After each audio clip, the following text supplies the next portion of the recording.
آج ہماری کہانی ہے شیر کا ڈرپوک بچہ۔ لیکن کہانی شروع کرنے سے پہلے آپ سب سے ریکویسٹ ہے آپ ہمارے چینل کو ضرور سبسکرائب کریں اور ویڈیو کے نیچے دیے گئے بیل کے نشان کو ضرور دبائیں۔ ایک دفعہ کا ذکر ہے کہ ایک شکاری روزانہ جنگل میں شکار کرنے جایا کرتا تھا۔ ایک دن جب وہ جنگل میں شکار کرنے گیا، اسے جنگل میں چھوٹا سا شیر کا بچہ ملا جسے وہ اٹھا کر گھر لے آیا۔ چھوٹی سی شیر کو دیکھ کر شکاری کے بچے بہت خوش ہوئے اور اس سے کھیلنے لگے۔ شیر کا بچہ ابھی بہت چھوٹا تھا، وہ دودھ کے علاوہ اور کچھ کھا پی نہیں سکتا تھا، تو شکاری نے شیر کے بچے کو بکری کے ساتھ چھوڑ دیا۔ بکری کی بھی شیر کے بچے کی طرح دو ننھے منھے بچے تھے۔ تھوڑی دیر میں شیر کا بچہ بکری کے بچوں کے ساتھ گھل مل گیا۔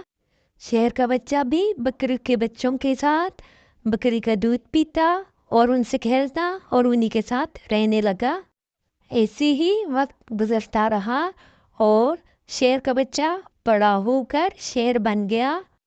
وہ دیکھنے میں تو شیر لگتا تھا، لیکن اس کی کوئی بھی عادت شیر کی طرح نہ تھی، لیکن اس کی ساری عادتیں اور حرکتیں بالکل بکریوں کی طرح تھیں۔ ایک دن شکاری کسی کام سے گھر سے باہر گیا ہوا تھا، تو اس کی بکریوں پر ایک بھیڑیے نے حملہ کر دیا۔ بھیڑیے نے جو ہی شیر کو دیکھا تو ڈر کر بھاگنے لگا، مگر جب بھیڑیے نے دیکھا کہ شیر نہ ہی اس پر گھرآیا اور نہ ہی حملہ کیا، تو بھیڑیے کی ہمت بڑھ گئی اور اس نے بکریوں کو چیر پھاڑ دیا۔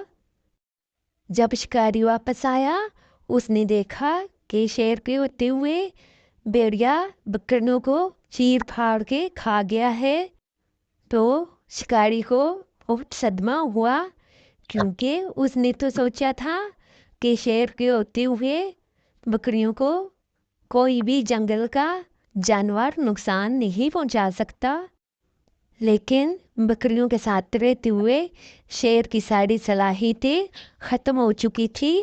اگر وہ جنگل میں شیروں کے ساتھ رہتا تو وہ ان کی طرح بہادر بھی ہوتا اور شکار کرنے کا عادی بھی ہوتا، کہ شیر یہاں ہوتے ہوئے بالکل بیکار ہے، اسے جنگل میں چھوڑ دیا جائے تاکہ یہ اپنے ساتھیوں کے ساتھ مل کر شکار کرنا بھی سیکھ جائے اور اپنی طاقت اور صلاحیتوں کو پہچان لے اور شیروں کی طرح زندگی گزارے، نہ کہ بکریوں کی طرح۔